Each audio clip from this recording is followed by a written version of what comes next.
En el presupuesto general de la Nación para el 2025, la propuesta que se ha hecho, el ajuste previsto se basa en despidos, una congelación general de los salarios del sector público y la eliminación de puestos vacantes. Esto aumentará los niveles de pobreza y enfriará la economía. Eso es lo que tenemos para el 2025 según calificadoras de riesgo.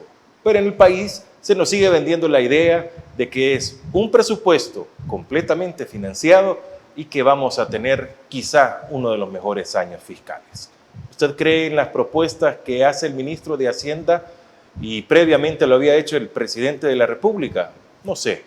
Piénsalo. Qué bueno estar con todos ustedes. Muy buenas noches. Bienvenidos a este espacio de los miércoles a las 8, acá en el 8 para todos ustedes. Producción de Mix de Medio. Muchas gracias por estar acompañándonos en esta oportunidad. Soy Francisco Gómez.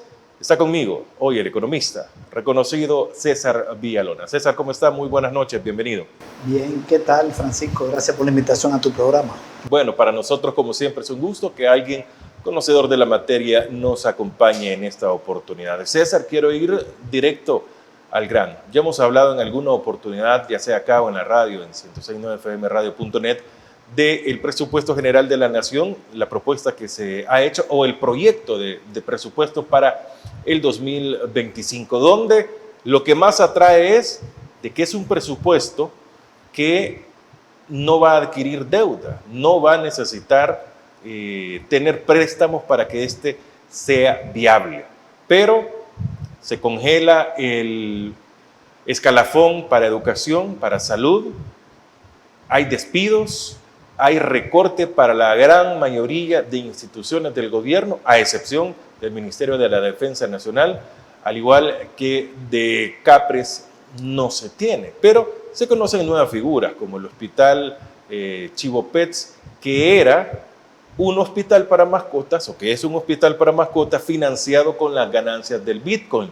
Así se vendió la idea, pero ahora tiene un presupuesto de $10 millones que es superior al de otros hospitales de nuestro país, y así vamos a ir conociendo lo malo realmente que se nos está escondiendo. ¿Qué tenemos del presupuesto ahora que ya se conoce un poco más de este proyecto y qué falencias se le han encontrado a César? Ok, bueno, el presupuesto tiene dos partes. Una es el estimado de ingresos que hace el gobierno, del dinero que va a conseguir a través de los tributos y de otras fuentes, y el gasto, cómo va a gastar el dinero. Arranquemos por los ingresos.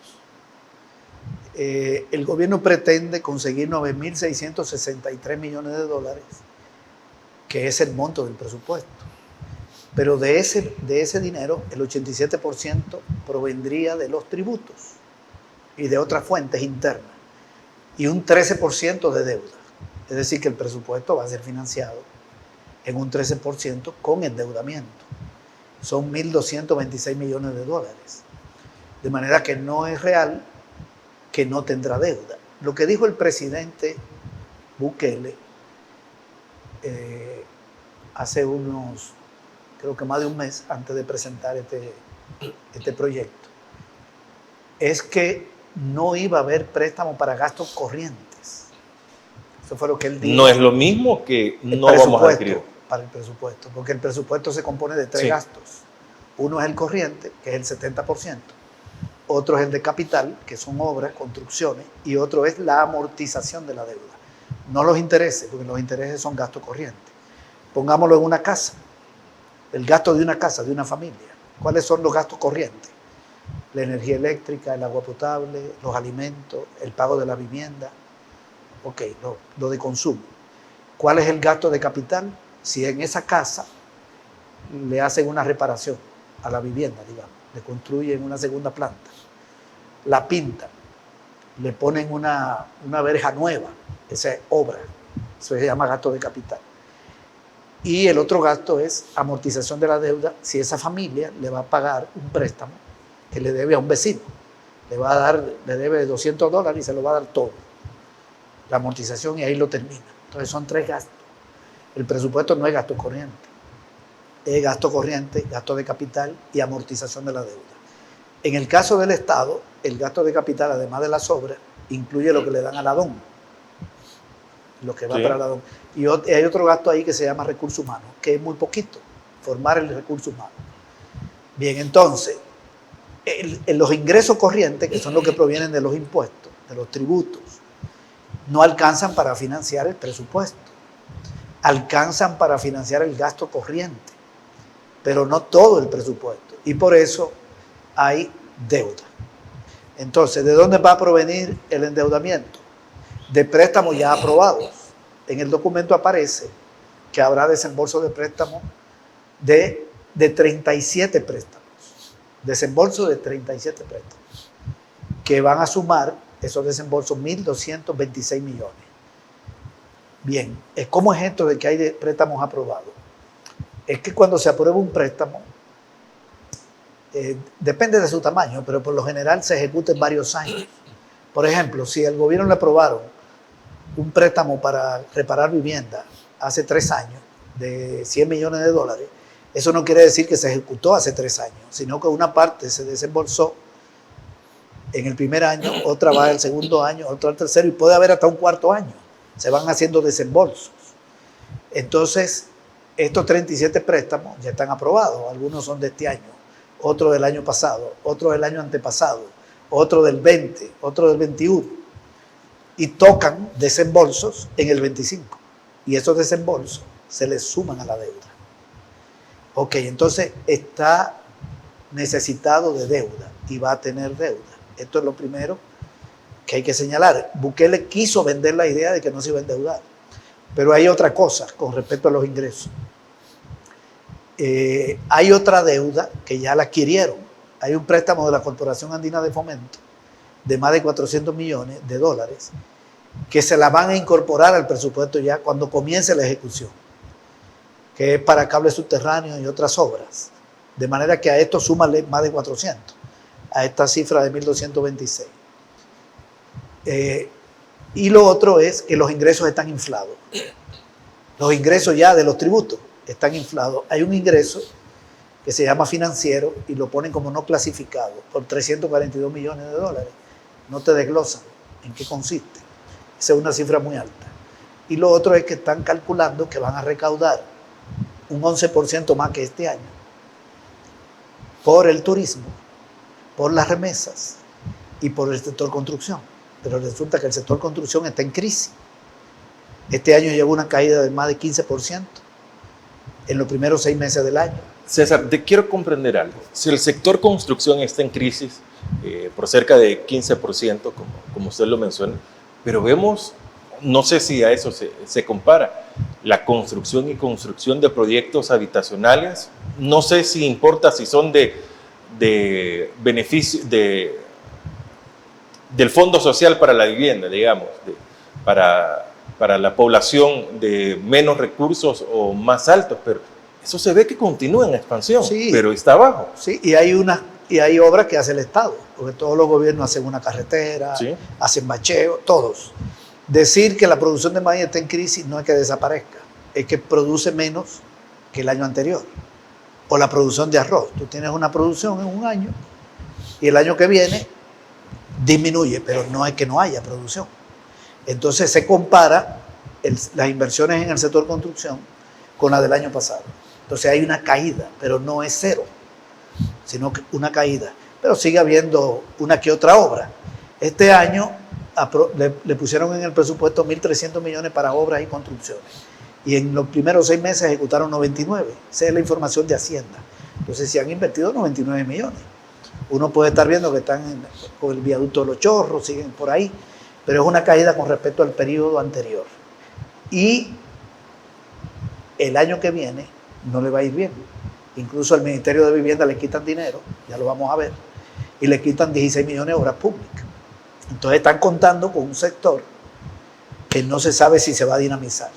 En el caso de la remesa, este año van estancadas. Prácticamente han crecido como 1.2% hasta agosto, por los problemas en Estados Unidos. Y esos problemas van a continuar, porque Estados Unidos está metido en guerras que le están creando dificultades financieras, está metido en un proceso electoral complicado, van a tener que subir de nuevo la tasa de interés porque se están disparando de nuevo los precios para frenar el crédito. van a pasar cosas. Creer que la remesa le van a dar ingreso al gobierno. Sí le dan porque la gente cuando la recibe compra y paga IVA. Pero esa variable es una variable externa. Y el turismo, eso no tiene mucho peso en la economía nacional. Y también le van a quitar dinero al Ministerio de Turismo. Pero bien, hay una sobreestimación. Esta es la parte de los ingresos, digamos. Hay un diseño malo.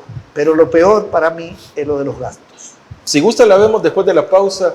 Los gastos, parte del presupuesto general de la nación, aprendiendo cómo es el presupuesto y también viendo la realidad que se va a tener para el año 2025. Una pausa, ya regresamos.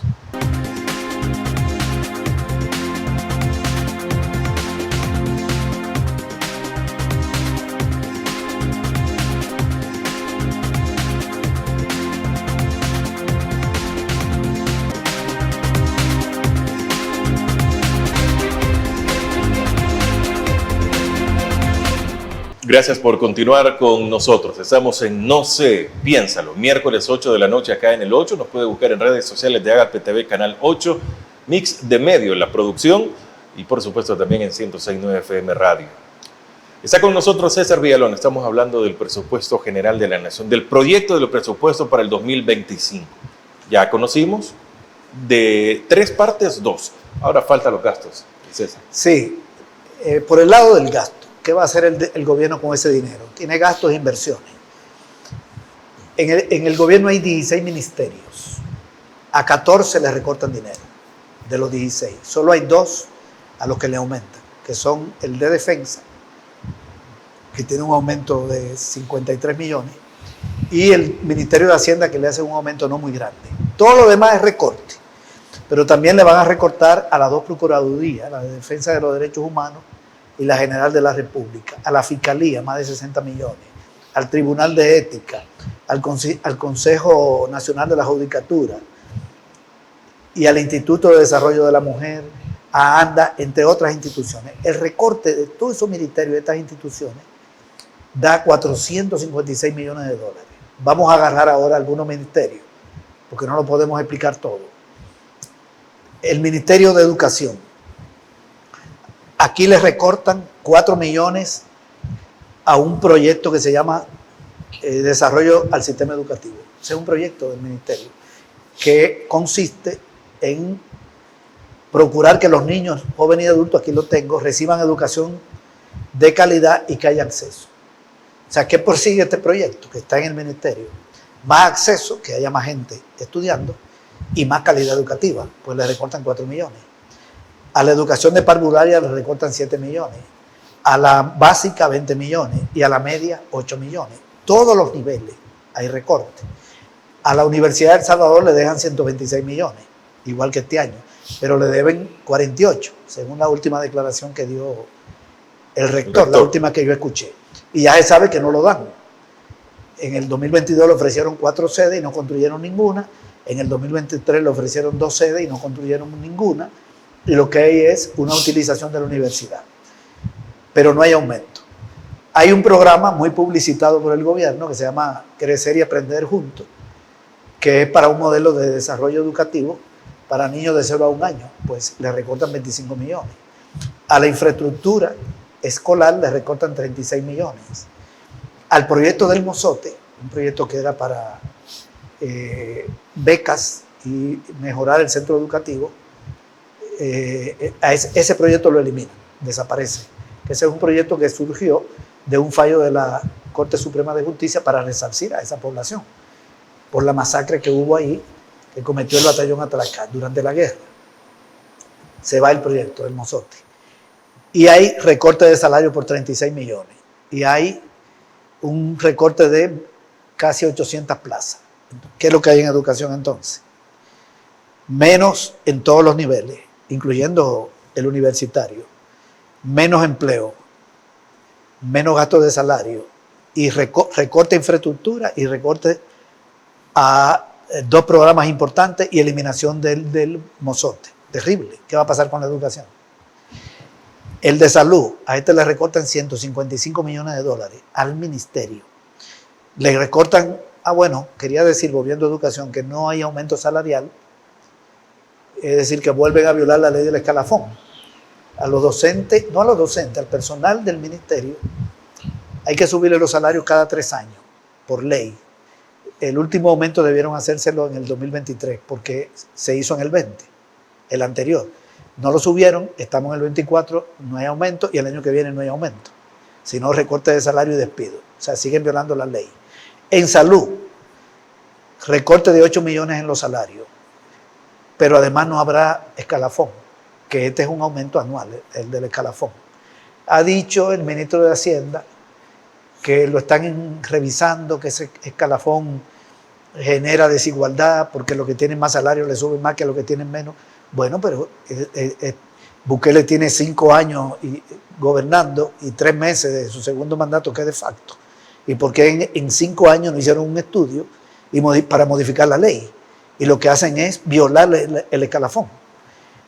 Les recortan 1.119 plazas, la mitad por salario, por contrato, y le recortan dinero a 30 de los 31 hospitales públicos, y les recortan 9 millones al rubro de infraestructura. Entonces, ¿qué tenemos aquí? Recorte de personal, menos inversión en infraestructura, recorte de salario, violación del escalafón, menos dinero para los hospitales. Al primer nivel de atención de salud le mantienen el mismo nivel, el mismo presupuesto, pero ese dinero el año que viene va a alcanzar menos que este año.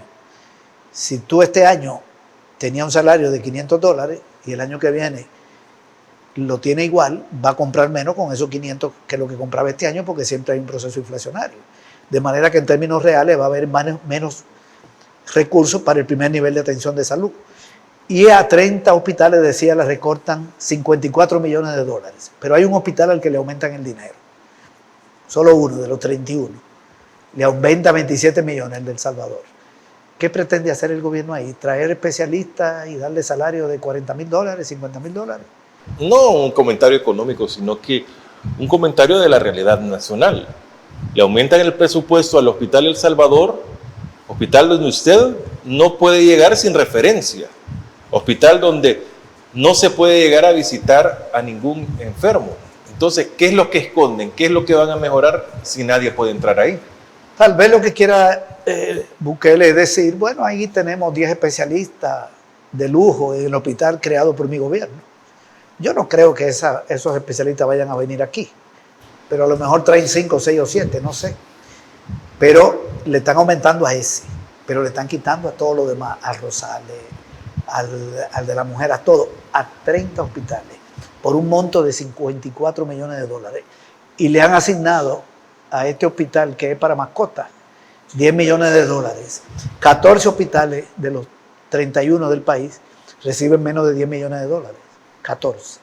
Y le van a dar 10 millones al de mascota. Yo no tengo nada en contra de los animales, pero aquí hay un asunto de las prioridades. De las prioridades, además, Bukele había dicho que creó ese hospital con la ganancia del Bitcoin. Ese es un Twitter, esa no es una fuente pública. Eso es lo que él dice. Yo no le doy credibilidad a eso. Pero ahora resulta que el Bitcoin, entonces, ¿para qué sirve? Porque si han estado vendiendo y comprando y ganando dinero, según él, entonces que lo sacaran de ahí. Pero bueno, hay recortes enormes en salud y en infraestructura. Otro ministerio que tienen recortes importantes, el de agricultura, este es de lo más grave, le recortan $68 millones, 47%, 43% del presupuesto. Bukele dijo, me acuerdo cuando se dispararon los precios por ahí por junio, que siguen creciendo, por cierto, los precios de los alimentos, que íbamos a avanzar hacia la soberanía alimentaria. Eso lo dijo públicamente. Eso significa, llegar ahí, significa que el país produzca el 90% de sus alimentos. No el 100%, porque ningún país es autosuficiente. Pero lo que se le ocurre entonces, para avanzar hacia la soberanía alimentaria, es quitarle dinero al ministerio que tiene que ver con la agricultura y la ganadería. ¿Cómo va a avanzar si golpea el apoyo al agro? $68 millones. Este es un golpe para ese sector. Ahí lo que va a venir es menos paquetes agrícolas, menos apoyo técnico, despido en el ministerio y más afectación al sector agropecuario. Les recortan 35% al Ministerio de Cultura. No sé por qué no lo han cerrado. Ya despidieron más de 300 personas. Al de vivienda le quitan 4 millones, lo pasan de 15 a 11. Estaba en 20 el año pasado, 15 este año y 11 el año que viene, 27%. Quiero decir algo sobre este ministerio. Según la misión y los objetivos de este ministerio que están en la página web, lo que debe hacer es crear viviendas populares para ir atacando el déficit de vivienda que hay en el país. Es decir, soluciones habitacionales, así le llaman. ¿Tú sabes cuál es el déficit de vivienda? 500.000 unidades. Este es un dato que nos dio Casalco, el gremio de los constructores. El gobierno no da información sobre el déficit de vivienda. Pero lo que está diciendo Casalco es que hay 2 millones de personas, es decir, medio millón de familias que necesitan vivienda. ¿Verdad? 4 por familia. Y lo que se le ocurre al gobierno es quitarle dinero al ministerio que tiene que construir vivienda para los sectores populares, vivienda digna. ¿Cuándo una vivienda no es digna? Cuando está hacinada, duermen en un cuarto más de 2, cuando tiene malas paredes, pisos, o sea, los materiales, no tiene servicios fundamentales, básicos, está a la vera de un río que puede ser afectada si hay una lluvia fuerte, una inundación, etc. Está en una zona vulnerable. Bien, entonces le quitan dinero a este ministerio y aprueban la Asamblea Legislativa hace como un mes. No sé si es una ley, pero hicieron una aprobación, si modificaron una ley para quitarle impuestos a las empresas que hagan edificios de apartamentos de más de 35 pisos.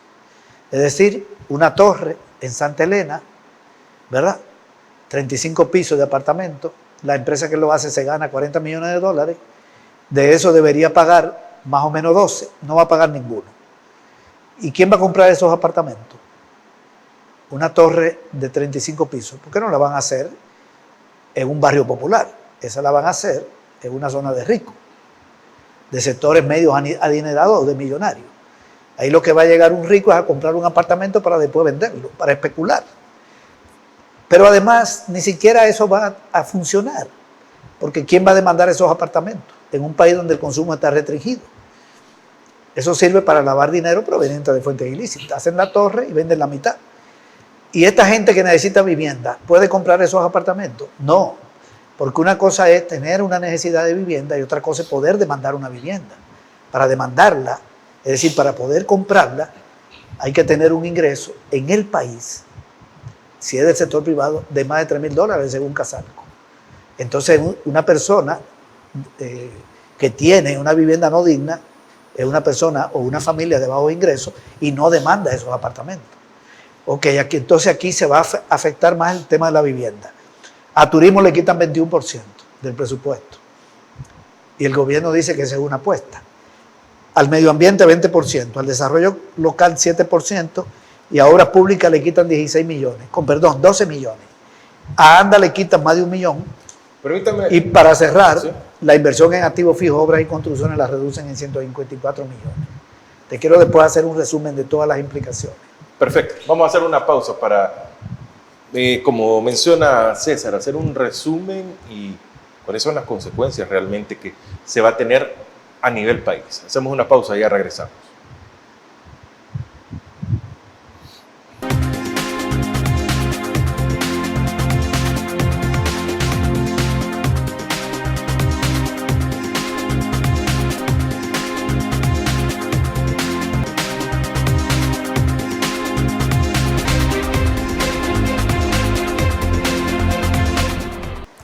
Gracias por continuar con todos nosotros acá en No Se Piénsalo. Feliz provecho para todos.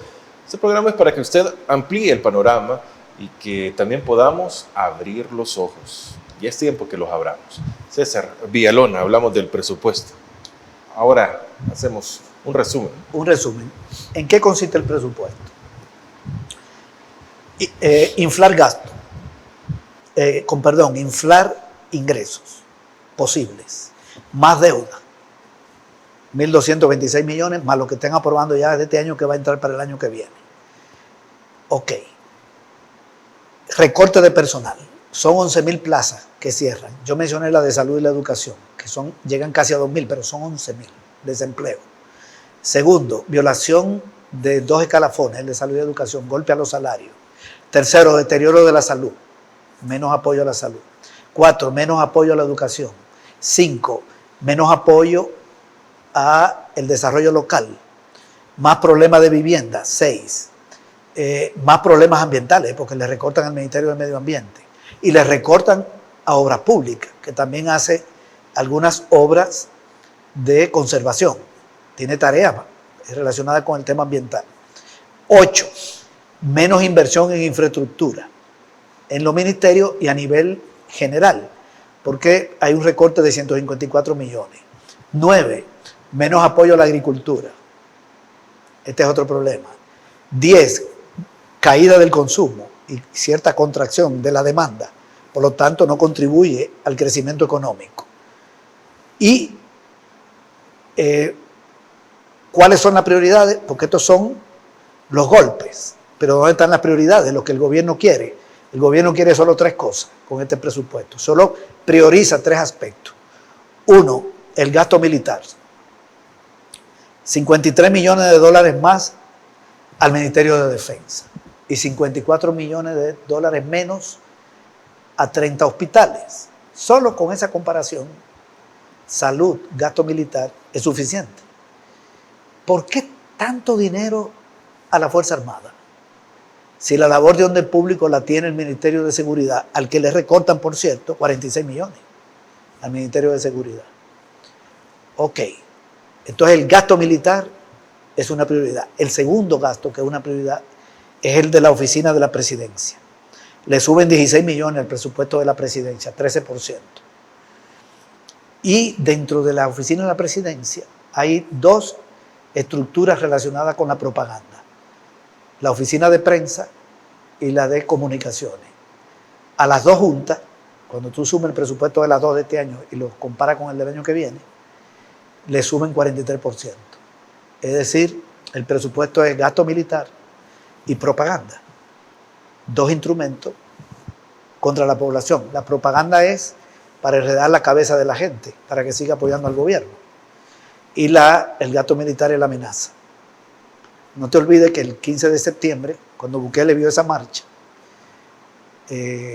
una marcha donde la derecha no participó prácticamente, tuvo más calidad que otras, en términos, digamos, de la fuerza progresista y de izquierda, y donde un sector que antes movía mucha gente no pudo mover porque capturaron a sus líderes, a sus dirigentes, como es la Alianza, la Alianza El Salvador en Paz. Aún así, esa marcha fue grandísima. Bukele lo que hizo ese día fue mostrar a la Fuerza Armada en la televisión. Es decir, le dijo al país, al que le había ya ofrecido medicina amarga, que es esto, y no solo esto, le dijo, pero no se olviden que aquí existen los militares. Entonces le está diciendo a la gente 2 cosas. Siga conmigo y va a arreciar la propaganda, que yo soy un enviado de Dios que me ha dictado el programa. Eso lo dijo cuando tomó posesión a su segundo mandato. Pero también tiene 2 mecanismos para el que no quiere hacerle caso. El régimen de excepción, que lo siguen prorrogando, que es meter miedo y reprimir, y la Fuerza Armada, el gasto. Ahí están las 2 prioridades, pero hay una tercera, que pagar la deuda externa. Entonces van a pagar 2.785 millones. Pero al mismo tiempo hay endeudamiento nuevo, y además de ese pago el 45% son intereses, que no reducen la deuda. Cuando te ponen aquí que van a pagar deuda por 2.785 millones, eso no quiere decir que la deuda va a bajar. No es así, por lo siguiente. Si yo le debo a una persona $1.000 y le pago 100, mi deuda no baja a 900. Si la mitad de esos 100 son intereses y la otra mitad es amortización, la deuda pasa de 1.000 a 950, porque los intereses no reducen la deuda. Entonces yo pago 100, pero mi deuda no pasa de 1.000 a 900, sino a 950. Y por otro lado le pido a alguien 40 que me preste, o que me preste 60, entonces debo 1.010. O si le pido a alguien 200, entonces peor. Entonces, ¿qué está haciendo el gobierno?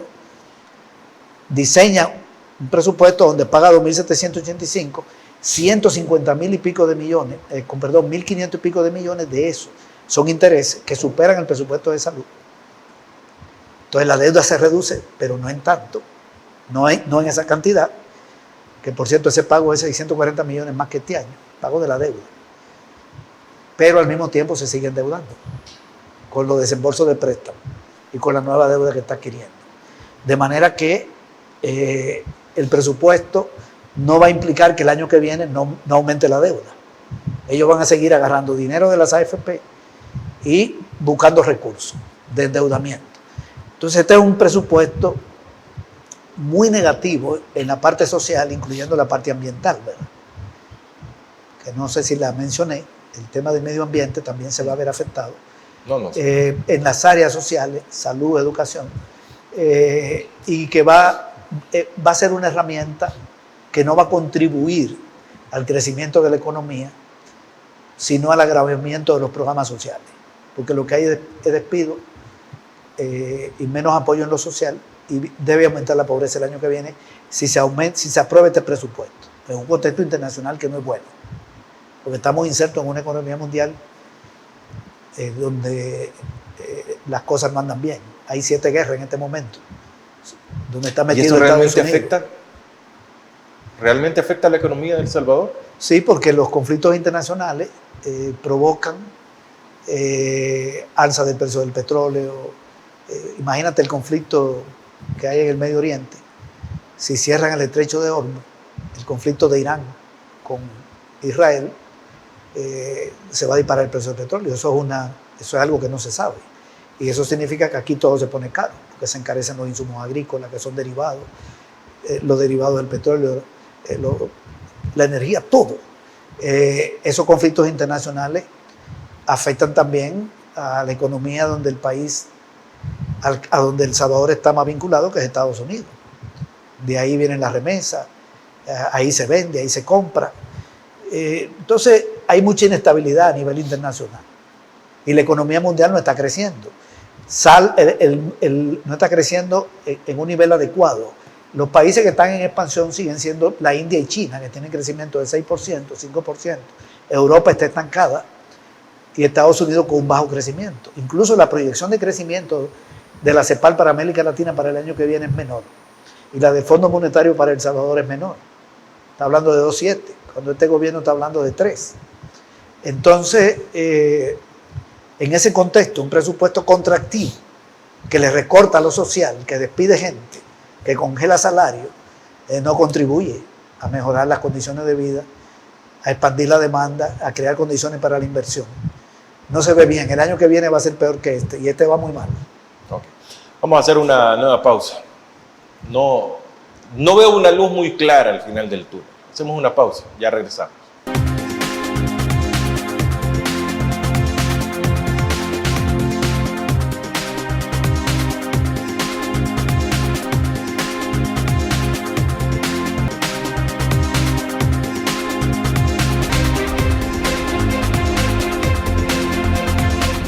Gracias por continuar con nosotros. Estamos en No sé, piénsalo. Comparta este programa. Lo puede también tener en redes sociales y por supuesto en televisión abierta y en cable en Agape TV, canal 8. César Villalón, economista, está acompañándonos esta noche. César, veamos un poco menos los números. Veamos las prioridades reales. ¿Se quiere tener un pueblo educado? ¿Se quiere tener un El Salvador con salud? ¿Se quiere tener un El Salvador en vías de una recuperación?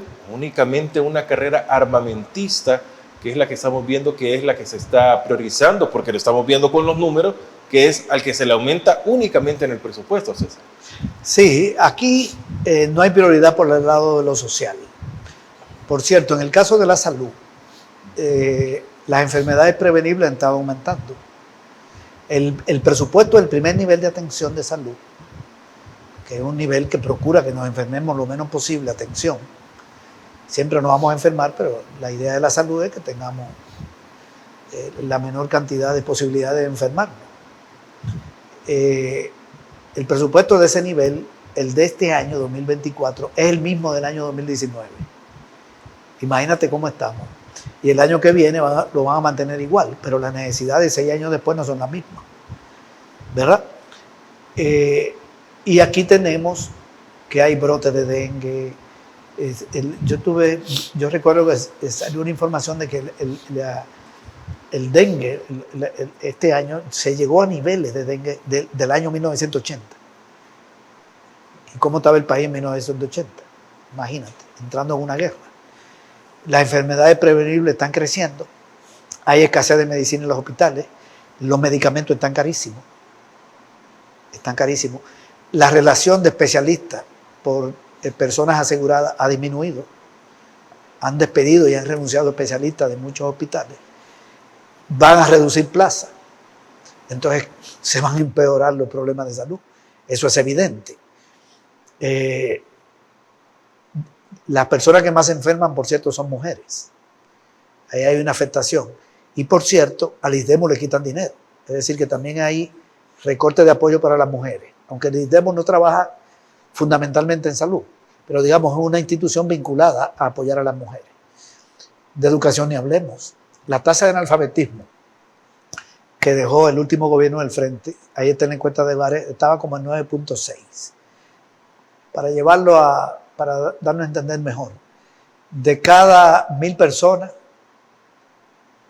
96 eran analfabetas. De cada 1.000 personas que no deberían serlo, que tienen de 15 años hacia arriba, había 96 analfabetas. Hoy hay 101.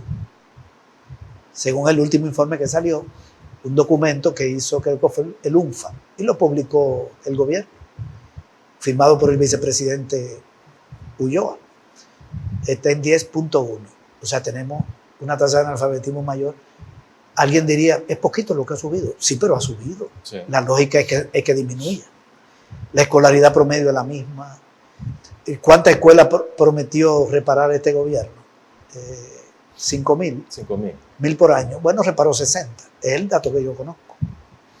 ¿Cuántas sedes le prometió a la UE? 4. ¿Cuántas hizo? Ninguna. Es un desastre. Han despedido ya más de 60 directores de escuelas del departamento de San Salvador. Tenemos esa información de los gremios. Por razones políticas. La calidad educativa ha bajado. El informe último que salió a nivel mundial, estamos entre los últimos en calidad educativa. Y lo que se le ocurre es recortar plaza y recortarle a todos los niveles de educación. El caso de la UES, eso es penoso. ¿Qué prometió Bukele en la UES? Hizo 13 promesas cuando andaba en campaña. Una de ellas fueron las sedes, pero también dijo que íbamos a tener el presupuesto más alto de Centroamérica. No solo es el más chiquito, sino que está más lejos que los otros, porque en los otros países sigue creciendo y aquí lo congelaron en 128 millones y para colmo no lo entregan. Y la UE lo están utilizando para otras cosas. Han convertido en como dijo una dirigente popular, en una especie de hotel, ¿verdad? Sí. Para gente que vienen a otras actividades del país, deportivas, Miss Universo, no sé, ahí meten periodistas, etc. Bien, entonces la salud también es otro problema y tenemos un encarecimiento de los bienes y servicios, que todo el mundo lo sabe. De eso no hay que hablar mucho. Por cierto, quiero decir lo siguiente. En junio Bukele anunció que iba a quitarle aranceles a los productos importados, que no lo tienen, para que entraran al país la cebolla de Guatemala, el tomate y bajaran de precio. Y eso no tiene impuestos. O sea, no lo puede hacer porque no existe. Resulta que ese mes la inflación en el rubro de alimentos fue de 0.37. 0.37 con respecto a junio del año pasado. La inflación mide la evolución de los precios de 238 bienes y servicios, pero la Oficina de Estadísticas y Censos lo agrupa en 12 rubros. Uno se llama salud, donde hay varios, está medicina y servicios, otro es educación, transporte, y hay uno que se llama alimentos, que son más de 70. Ese rubro creció 0.37 en junio. En julio creció 0.33. No es que no creció, creció menos, pero creció. Y en agosto, 0.39. Ahí está el dato. O sea que los alimentos siguen creciendo. Algunos tal vez no suben, otros tal vez se han abaratado, pero otros están subiendo porque el rubro está dando un alza. Todo el mundo sabe que la agricultura está mal. Se han perdido 60.000 empleos. Hay 29.000 personas desocupadas, según la encuesta de hogares. A propósito de esto, Bukele fue a decir a Chile que no había desempleo en el sector agropecuario. Claro, él no lee la encuesta de hogares que hace su propio gobierno. Y ahí aparece un desempleo de 29.000 personas, casi 30.000. César, ya que habla de eso, Entonces le quitan dinero con perdón a agricultura. ¿qué pasó con el censo? Ya deberíamos de tener los datos del censo que se hizo, si lo tenían en una tablet, que esa información iba directamente a una base de datos, o sea, no se tiene que procesar mucho. Ese censo se hizo, ¿cuándo fue? ¿El año pasado? No este año. Este año. Bueno, habría que esperar a ver si lo Se publican. tiene que esperar tanto. A ver si lo publican en lo que va de año. El gobierno tiene retraso en todo. El dato de empleo, por ejemplo, no lo daban, del empleo formal, no lo daban el Seguro Social desde mayo del año pasado, hasta que salió el hackeo este. Sí, y ahí nos pudimos enterar que se han perdido 12.000 empleos. Este año con respecto al año pasado, en el sector formal. Y nos pudimos enterar que el salario del ministerio del presidente del Banco Central es 41.000 que es dólares. responsable del censo. Si tú multiplicas 41.000 dólares por 12 meses y luego por 5 años, son unos buenos millones. Puede ser que... Ellos reciben 14 sueldos, bonos. Y puede ser que a él le estén dando 2.000 de los 41 y 39 vayan para otro lado. No sabemos, pero uno puede especular porque como ese perfil no es de 41.000 dólares, ese puesto, ni el perfil de esa persona, es un perfil de un salario mínimo, ¿verdad? Algo raro hay ahí, pero nos enteramos por este hackeo. Entonces no me extraña que se retrase con la información pública. El 19 de marzo, de octubre, el sábado, hay una marcha del sector salud y educación por lo del escalafón. ¿Serían buenas medidas estas? Sí, yo creo que es un derecho protestar en el marco de la legalidad, de la poca legalidad que todavía queda, porque aquí este gobierno es el violador del marco legal. Aquí tenemos un régimen de facto, un presidente inconstitucional y un estado de excepción, que ya no es excepción, sino una política pública permanente, y ya se sabe todas las ilegalidades que hay. Pero en los espacios legales que hay, que todavía se permiten, como marchar, hasta ahora podemos marchar, me parece que hay que aprovecharlo, esos espacios, y es una marcha justa. Pero no debe centrarse en el tema del escalafón, ni en salud ni en educación, sino que hay que marchar en contra del presupuesto, de este proyecto de presupuesto, para que no se apruebe. Y específicamente, como son sectores vinculados a la salud y la educación, que no se hagan todos estos recortes que están en esos ministerios. Es decir, los docentes deben pedir que se cumpla el escalafón, que aumente los salarios, pero también que no se recorte los recursos para parvularia, para media, para básica, que le paguen a la UE, que le aumenten el presupuesto a la UE, que por cierto el presupuesto que presentó la UE fue de 230 millones y le dijeron que no, 128, 126 para no dárselo.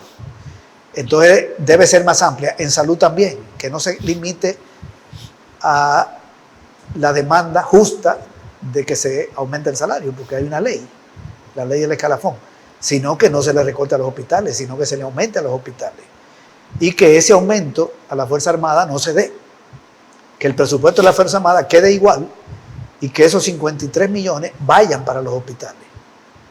Y si van a los hospitales, tendrían el mismo monto, ni siquiera es un aumento, sino que no habría recorte. Entonces hay que agarrar de propaganda y pasarla también para allá, de la Cancillería y pasarlo para allá. Es decir, hay que aumentar los ingresos de los hospitales, los presupuestos de los hospitales. No es solo que no le recorten. Entonces debe ser una demanda integral. Y hay que dejar clara la responsabilidad del gobierno en esta situación. Ok, perfecto. Vamos a hacer una pausa para venir con la parte final. Vamos a tocar un tema bastante sensible que no se está visibilizando mucho. Los detenidos en Santa Marta, municipio de Victoria, en Cabañas. Ya hacemos una pausa y regresamos.